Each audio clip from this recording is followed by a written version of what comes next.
Think back with me, if you would, to the events of this past summer in Charlottesville, Virginia, where I live. It's August 12th. It's in the morning, and it's hot, and it's crowded, and it's tense.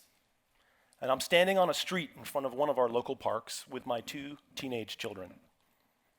You know, it's the day of the Unite the Right rally in Charlottesville, where thousands have descended upon our small college town to protest the removal of a Confederate statue, but also to rally the nation to their brand of white nationalism. I've come with my kids in what we hope will be nonviolent counter-demonstration. But as you all know, that's not what happens. Before us stand paramilitiamen with fully armed semi-automatic weapons, and behind them, waves of alt-right demonstrators file into the park with a monument. They come marching down one of our main streets, past our city hall, past our public library, past local churches and our synagogue. As they come, many of them are waving flags with swastikas. They come chanting things like, "Blood and soil," and "Jews will not replace us." They come wearing helmets, wielding shields and clubs, clearly ready for a fight. Now, all I can think of as I'm standing there next to my kids is it's 2017 in the United States of America, and there are self-proclaimed Nazis and KKK marching down our streets. The questions from my kids inevitably come, "Dad, what is happening? What should we do?" And later, "Dad, is there hope for our country?" These are haunting questions to be asked by one's kids, and I've wrestled with them ever since. But it turns out I'm also a sociologist who studies civic life in America. And I'm convinced that these questions are not just mine as a parent, and not just mine as a resident of Charlottesville. These are all our questions. These are questions, moreover, that the answers to which forms nothing less than our generation's grand challenge. At the heart of that challenge is how we collectively will figure out ways to mend a fraying and tattered social fabric and reforge a common civic life in which all Americans can thrive. Now, for reasons which I hope will become clear, the place we're going to have to begin that search is on the streets of our cities and our metros. And the most promising places to look are in America's great underdog cities like Memphis. Now, why? For that reason, we'll have to answer these three questions my kids asked. So first, Dad, what is happening? Now, to be honest, I'm still grappling and trying to make sense of what happened that morning. Of course, as a sociologist, I am well acquainted with the long history of white supremacy in this country. But that's all academic. It's not personal. On August 12th, it was the first time that I, a highly educated and relatively privileged white man, experienced in a small and momentary way what I know others have experienced chronically and for generations. Now, as important as that has been for me personally, as a revelation about myself and the society I live in, it still doesn't explain why it's happening now, at this moment in our history. Very simply, we are experiencing the growing pains and the fault lines of an America that is struggling to come into being, the next America. We all know the basic facts. As a society, we're becoming more and more diverse. For the first time in the history of this country, we are going to be a majority-minority society, and that can be a powerfully great thing. But at the same time, as a society, we're becoming more and more disconnected from one another, seemingly every day. We're experiencing the greatest levels of economic inequality since the Great Depression, and many Americans are sorting themselves into neighborhoods and social media bubbles in which they only live and interact with people just like themselves. As a society, it is no wonder that we are becoming more distrustful and more polarized. And all of this is happening at the very same time that we are becoming less and less rural and more urban, which means that our cities are now becoming ground zero for how we will address these fault lines and growing pains And how we do so will bear on our own lives, the lives of our children, and our entire society. Now, this begs that second question my kids asked me that morning. Dad, what should we do? Well, it turns out I'd been wrestling with that question since 2012, when some colleagues and I started something called the Thriving Cities Project at the University of Virginia. Its mission was to help cities answer this question. And over the years, we've traveled to cities all across the country, and with every place we've gone and everything we've learned, it has brought us step by step to seeing the promise of the urban underdogs. Now, the first step in that process led us to a rather unexpected starting spot. It didn't take us to a city, it took us to a national park. You see, I grew up in Montana, just north of Yellowstone Park. And I was always fascinated growing up by how big, complex ecosystems worked. And I began to see a parallel between how big, complex human ecosystems, like cities, worked. The occasion for this insight came in what we like to call the parable of the wolves. Here's how it goes. In 1926, hunters killed the last known wolf in Yellowstone. And this set off a chain reaction of effects that rippled across the park's ecosystem and wouldn't be fully understood for 70 years. It turns out that the loss of the wolves was connected to the disappearance of the once abundant willows and aspen groves that used to dot the landscape because of overgrazing by elk and deer. That created problems for the smaller animals and the birds who used to live in them. It meant less wood for beavers, which in turn meant fewer dams, upon which many aquatic species depended. Meanwhile, 70 years of soil erosion actually changed the physical geography of the park as the rivers and streams changed their courses. Now, in 1995, with a great deal of controversy, wolves were reintroduced to the park. And while scientists remain divided about just how much credit to give that reintroduction, no one disputes that their 70-year absence played havoc in the park and that their reintroduction has played some role in bringing back the remarkable biodiversity of the park's ecosystem. Now, you may be wondering, what is this interesting story about wolves? What does this tell us about cities? I'll tell you.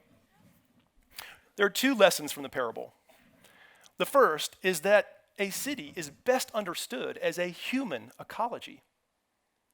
In a city, like in nature, everything is interconnected. Now, some of these connections will be obvious to us. We know, for example, that a strong school system is connected to a strong and healthy economy and tax base, but also to strong families and strong neighborhoods. Other connections are harder to see. We are just now learning the connection, for example, between early childhood stress, known as toxic stress, and educational outcomes, or between air quality and violent crime, or between how even a small change in the size of a city block can have incredible impacts on the city's walkability, which is in turn connected to things like obesity rates. But the parable teaches us another thing. That is what to do when something goes wrong in a human ecology like a city, when some key input goes missing or gets distorted. Like the biologists in Yellowstone, we have to identify that key input and figure out ways to restore it. We have to, in short, look for the wolves. So my colleagues and I, we set off from Yellowstone Park to cities and to look for the wolves. We began to go to those cities that seemed to be getting a lot of things right. Not everything, but a lot of things. All those cities that top the best of categories. Best quality of life, best place to retire, best place to open a coffee shop. Here's what we learned. While there is no single recipe for success, there are crucial ingredients that prove important time and again to the health of the ecologies of these cities. Here are three. First, active anchor institutions.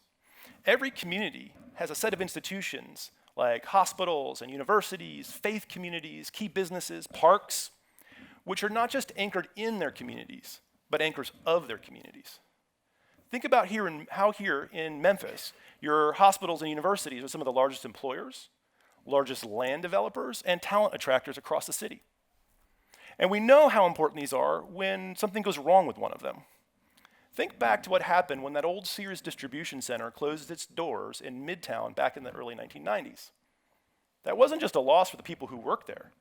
That was a loss for all of the neighborhoods that surrounded it.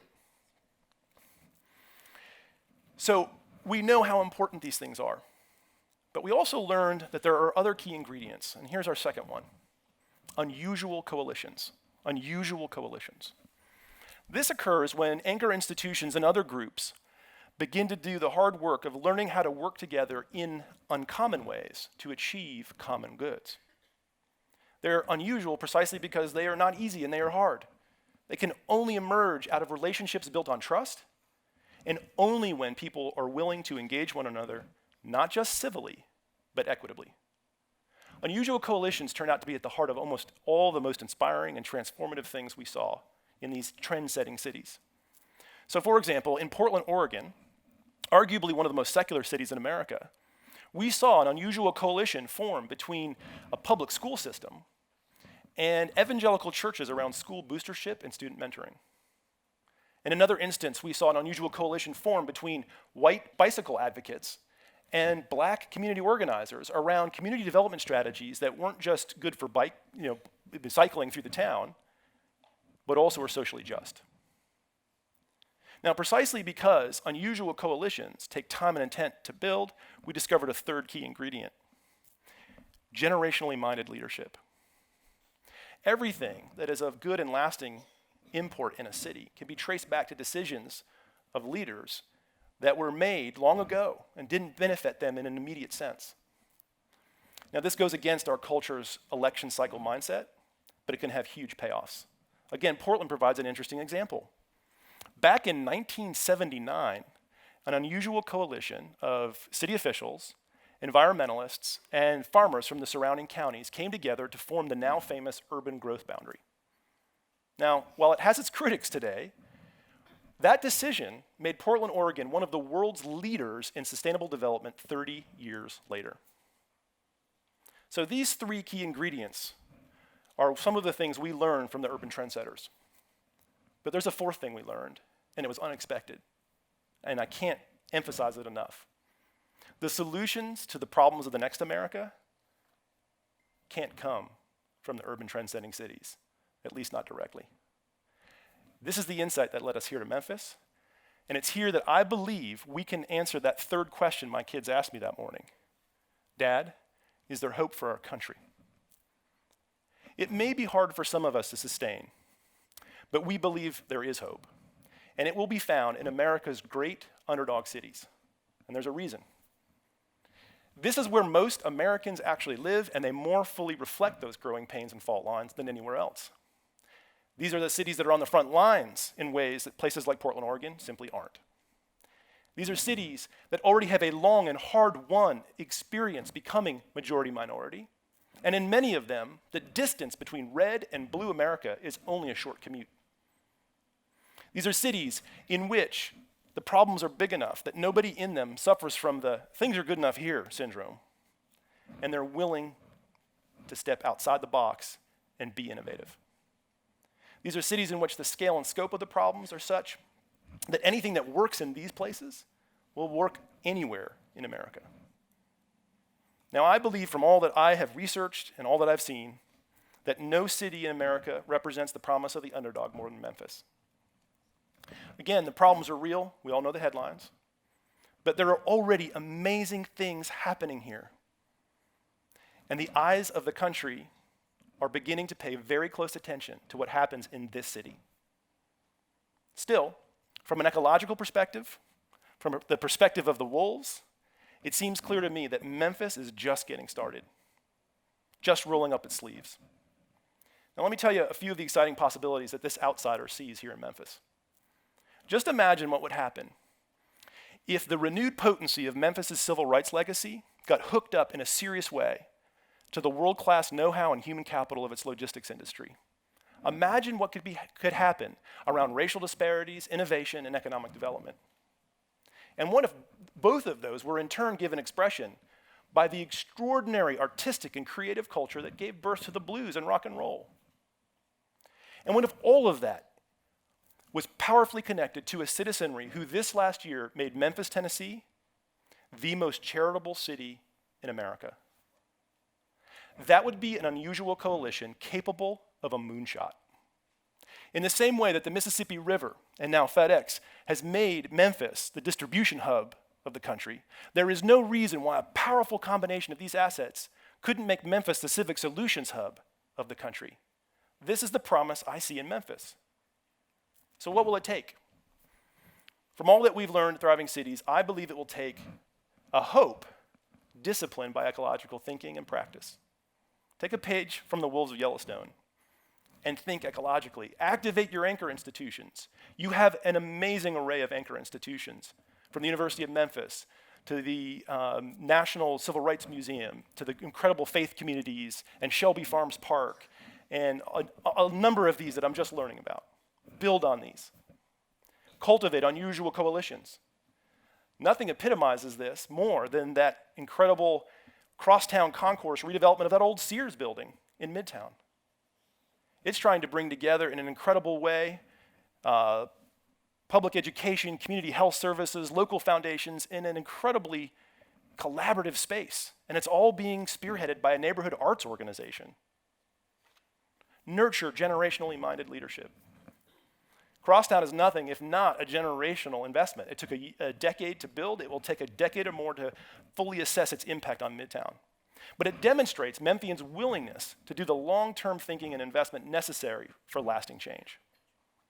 So while there may not be any one-size-fits-all formula for success, these are some of the things that have proven crucial time and again. And the good news for Memphis, and I believe for the rest of us, is that they're here in abundance, just waiting to be put together to realize their full potential. In thinking about that potential, both here in Memphis, but also in America's many underdog cities, I'm brought back to those three questions my kids asked me on that hot, violent morning. Dad, what's happening? We're going through the growing pains and the fault lines of America that is coming into being. And how we respond will play out on the streets and metros of our country. This is our grand challenge. Dad, what should we do? Well, I believe we should learn from the wolves of Yellowstone and invest mightily in the health of the human ecologies of our cities. Dad, is there hope for our country? Yes. But to find it, we will have to look to America's mighty underdog cities like Memphis, where the problems are real, but where a spirit of possibility and creative entrepreneurism exists in equal measure.